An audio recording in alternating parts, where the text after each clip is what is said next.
उत्तर प्रदेश के जिला गोरखपुर में एक गांव है बनकट, जो थाना बेलघाट के क्षेत्र में आता है। पश्चिम बंगाल में कोयले की खदान में काम करने वाला राम सिधारे अपने परिवार के साथ बनकट गांव में रहता था। राम सिधारे के परिवार में पिता वंशराज के अलावा 3 बेटियां और एक बेटा था। उसकी पत्नी विमला की करीब 5 साल पहले मृत्यु हो गई थी। उसने अपनी बड़ी बेटी माधुरी की शादी पत्नी की मौत के कुछ दिनों बाद पड़ोस के गांव बरपरवा बाबू के रहने वाले जितेंद्र के साथ कर दी थी। राम सिधारे के कंधों पर 3 बच्चों की जिम्मेदारी बची थी। चूंकि राम सिधारे पश्चिम बंगाल में रहता था, इसलिए बच्चों की परवरिश की जिम्मेदारी उसके पिता वंशराज के ऊपर थी। वही उनकी परवरिश कर रहे थे। राम सिधारे के घर पर न रहने के बावजूद तीनों बच्चे ठीक पढ़ रहे थे। बेटा अरुण और बेटी साधना हाई स्कूल में थे और मंजली बेटी पूजा स्नातक पास कर चुकी थी। घर में रहकर वह कंपटीशन की तैयारी कर रही थी। बीच बीच में राम सिधारे बच्चों की कुशलक्षेम लेने घर आता रहता था, ताकि बच्चों को मां की कमी न खले। कुछ दिन बच्चों के बीच बिताकर वह फिर नौकरी पर लौट जाता था। पिता के प्यार और दुलार से बच्चों को कभी मां की कमी नहीं खली थी। 31 जनवरी 2019 की बात है। रात 10 बजे घर के सभी लोगों ने साथ बैठकर खाना खाया और फिर सोने के लिए अपने अपने कमरे में चले गए। बच्चों के दादा वंशराज दालान में सो रहे थे, जबकि पूजा, साधना और अरुण अलग अलग कमरों में सो रहे थे। अगली सुबह पूजा और साधना रोजाना की तरह सुबह 6 बजे उठी। घर का मुख्य द्वार खोलकर उन्होंने बाहर जाना चाहा तो दरवाजा नहीं खुला। किसी ने शायद बाहर से दरवाजे पर कुंडी लगा दी थी। काफी प्रयास के बाद जब दरवाजा नहीं खुला तो दोनों बहनें ये सोचकर भाई अरुण के कमरे में गईं कि उसे कहकर दरवाजा खुलवाने का प्रयास करेंगी, लेकिन अरुण अपने कमरे में नहीं मिला। ये देख दोनों बहनें हैरान रह गईं कि बिना किसी को कुछ बताए इतनी सुबह वह कहाँ चला गया। उन्होंने घर का कोना कोना छान मारा, लेकिन अरुण कहीं नहीं मिला।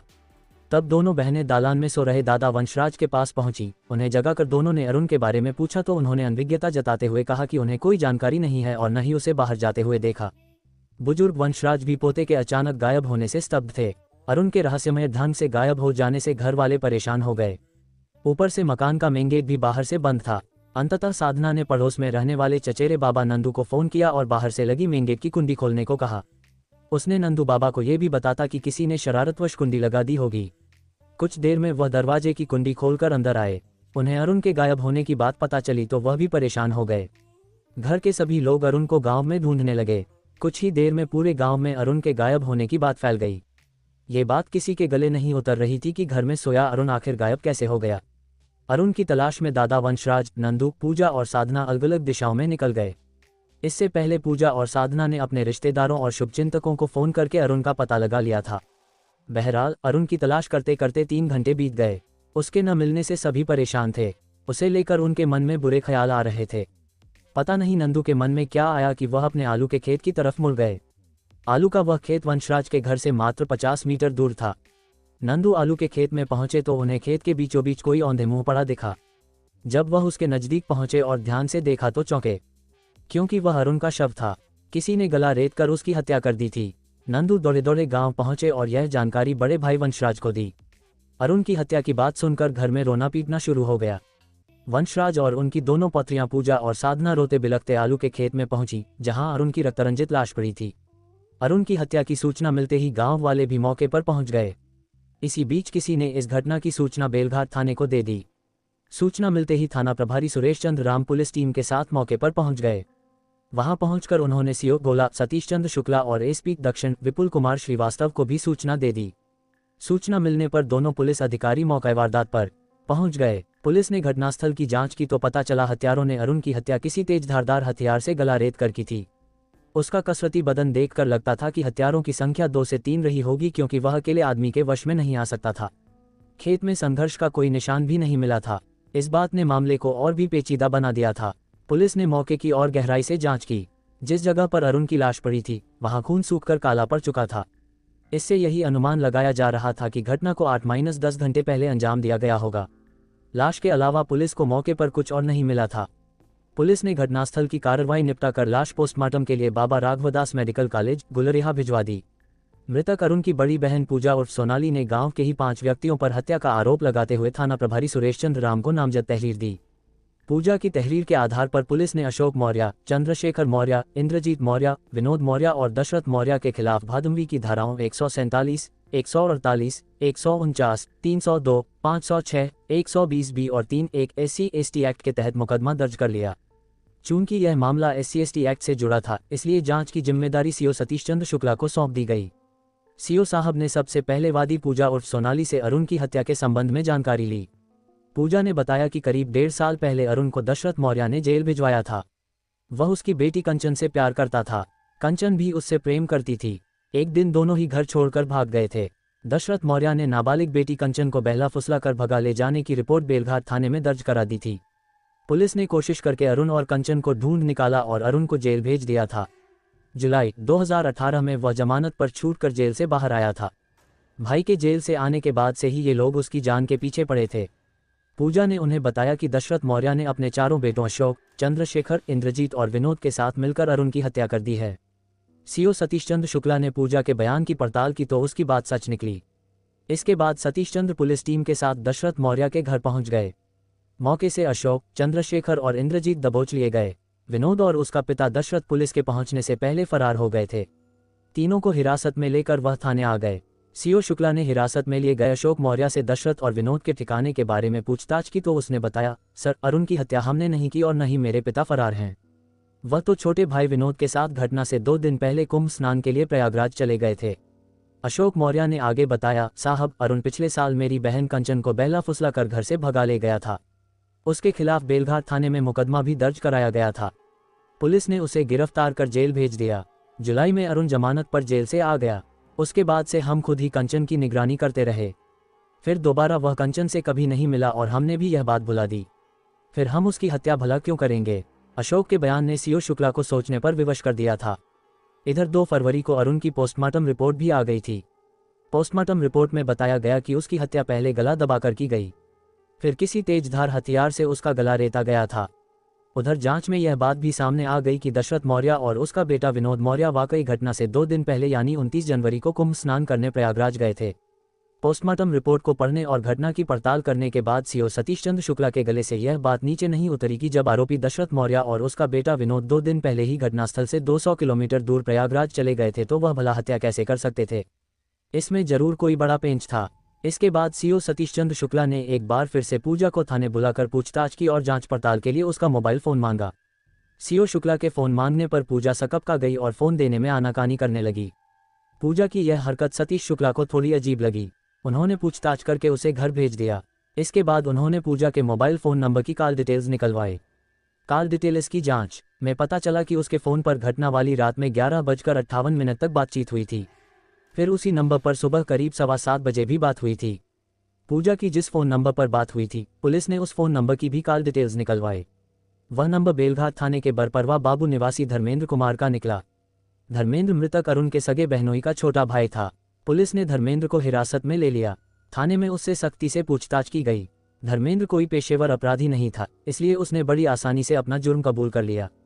उसने पुलिस को बताया कि अरुण की हत्या उसने अपने प्रेमिका पूजा उर्फ सोनाली के साथ मिलकर की थी। धर्मेंद्र के बयान के बाद पुलिस उसे जीप में बैठाकर पूजा को गिरफ्तार करने बनकट गांव पहुंची। दरवाजे पर पुलिस को आया देख पूजा के दादा वंशराज ने पुलिस से अरुण के हत्यारों के बारे में पूछताछ की तो पुलिस ने उन्हें भरोसा दिया कि पुलिस अपना काम कर रही है। हत्यारे जल्द ही सलाखों के पीछे होंगे। फिर उन्होंने उनसे पूजा के बारे में पूछताछ की। पूजा उस समय घर में ही थी। पुलिस के वहां आने की जानकारी होते ही पूजा भी कमरे से बाहर निकल आए। तभी महिला कांस्टेबल ने पूजा को जीप में बैठा लिया। ये देखकर वंशराज हैरान रह गए। वह भी नहीं समझ पाए कि पुलिस पूजा को अपने साथ क्यों और कहां ले जा रही है। लेकिन जैसे ही पूजा की नजरें जीप में बैठे युवक पर पड़ी तो वह चौंक गई, क्योंकि वह उसका ही प्रेमी था। अब पूजा को यह समझते देर नहीं लगी कि उसकी रची हुई कहानी से पर्दा उठ चुका है। पुलिस अरुण के कातिलों तक पहुंच चुकी थी। पुलिस ने थाने में पूजा और धर्मेंद्र को आमने सामने बैठाकर अरुण की हत्या के बारे में पूछताछ की तो पूजा ने खुद पुलिस के सामने घुटने टेक दिए। उसने अपना जुर्म कबूल करते हुए कहा कि उसने प्रेमी धर्मेंद्र के साथ मिलकर अपने इकलौते भाई को मार डाला। पूजा के बयान से उसके भाई अरुण की रूह कंपाने वाली जो कहानी सामने आई इस प्रकार निकली। 21 वर्षीय पूजा थी तो एक हरे बदन और साधारण शक्ल सूरत की, लेकिन उसके नैननक्श तीखे थे। पूजा के पिता पश्चिम बंगाल में नौकरी करते थे। दादा वंशराज ही बच्चों की देखभाल करते थे। पूजा की बड़ी बहन माधुरी की शादी बनकट से थोड़ी दूर बरपरवा बाबू के जितेंद्र के साथ 5 साल पहले हुई थी। जितेंद्र सीआरपीएफ में नौकरी करता था। जितेंद्र से छोटे 4 भाई और थे। इनमें तीसरे नंबर का भाई धर्मेंद्र था। ग्रेजुएशन करने के बाद धर्मेंद्र ने पुलिस में भर्ती होने की तैयारी शुरू कर दी थी। पिता पंजाब में काम करते हैं। बड़े भाई की ससुराल आते जाते 4 साल पहले धर्मेंद्र और पूजा के बीच नजदीकी बढ़ गई थी। धर्मेंद्र पूजा की खूबसूरती पर मरमिटा था। चूंकि दोनों के बीच रिश्ता भी मजाक का था, इसलिए मजाक मजाक में वह खूबसूरत साली पूजा को छेड़ता रहता था। इसी छेड़छाड़ के दौरान दोनों में कब प्यार के अंकुर फूटे, न पूजा ही जान सकी और न ही धर्मेंद्र। पूजा से प्यार होने के बाद धर्मेंद्र का भाई की ससुराल में आना जाना कुछ ज्यादा ही हो गया था। पूजा के गांव के बगल वाले गांव में धर्मेंद्र की ननिहाल थी।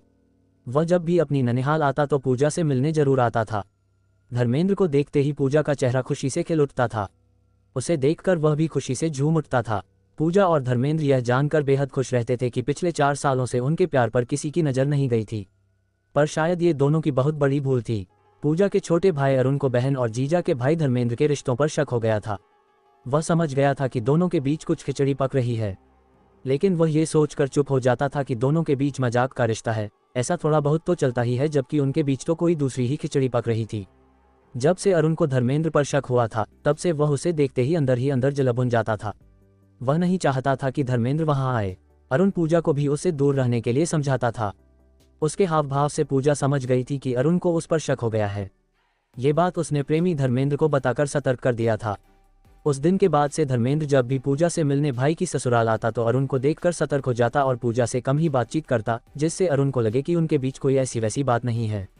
धर्मेंद्र और पूजा को अब अरुण प्यार के बीच का कांटा लगने लगा था। इतना ही नहीं, प्यार में अंधी पूजा धर्मेंद्र के साथ मिलकर इकलौते भाई को रास्ते से हटाने का ताना बाना बुनने लगी थी।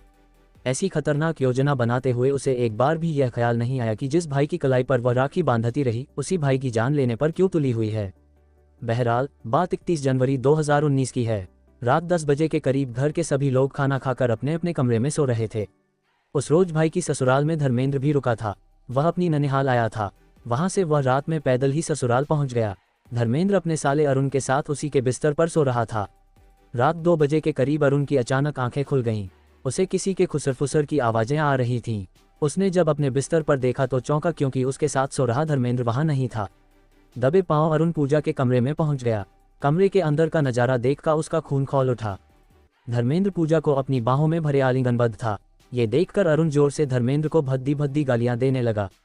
अरुण को वहां देखकर दोनों घबरा गए और डर भी गए कि कहीं घर वाले जाग गए तो उनकी पोल खुल जाएगी और बदनामी होगी। तभी धर्मेंद्र ने अरुण के मुंह पर कसकर हाथ रख लिया। ये देख घबराती हुई पूजा बोली, तुम चिल्लाओ मत, हम दोनों जल्द ही एक दूसरे से शादी करने वाले हैं। ये सुनकर अरुण उस पर भड़कते हुए बोला, मैं अपने जीते जी ऐसा नहीं होने दूंगा। पूजा ने भाई को बातों में उलझाकर उसके गले में अपना दुपट्टा डाल दिया। फिर धर्मेंद्र और पूजा फुर्ती से उस दुपट्टे को पकड़कर खींचने लगे, जिससे गला घुटकर अरुण की मौत हो गई। अरुण मर चुका है, ये सोचकर दोनों के हाथ पांव फूल गए। पूजा और धर्मेंद्र लाश को ठिकाने लगाने को लेकर परेशान थे। दोनों सोच रहे थे कि सुबह होते ही भाई की अचानक मौत हो जाने से घर वाले परेशान हो जाएंगे। बात पुलिस तक पहुंच गई तो पकड़े भी जा सकते हैं। तभी पूजा को अरुण और दशरथ मौर्य की बेटी कंचन की प्रेम कहानी याद आ गई। खुद को बचाने के लिए पूजा ने ये कहानी बना डाली। इस कहानी से वह 2 निशाने साध रही थी। पहला, अरुण की हत्या का दोष दशरथ और उसके परिवार पर लग जाता, क्योंकि कंचन और अरुण को लेकर दोनों परिवारों के बीच विवाद चल रहा था। दूसरा, उन दोनों पर किसी को शक भी नहीं होता। खैर, पूजा की मदद से अरुण की लाश को ठिकाने लगाने के लिए धर्मेंद्र ने उसे अपनी पीठ पर उठा लिया और घर से 50 मीटर दूर नंदू के आलू के खेत में फेंक आया। कहीं भाई जीवित तो नहीं रह गया, ये जानने के लिए पूजा ने अरुण की नब्ज टटोली। उसे शक हुआ कि उसकी सांस चल रही है। फिर क्या था, वह दौड़ी दौड़ी कमरे में आई और डिब्बे में रखा ब्लेड निकालकर खेत पर पहुंच गई।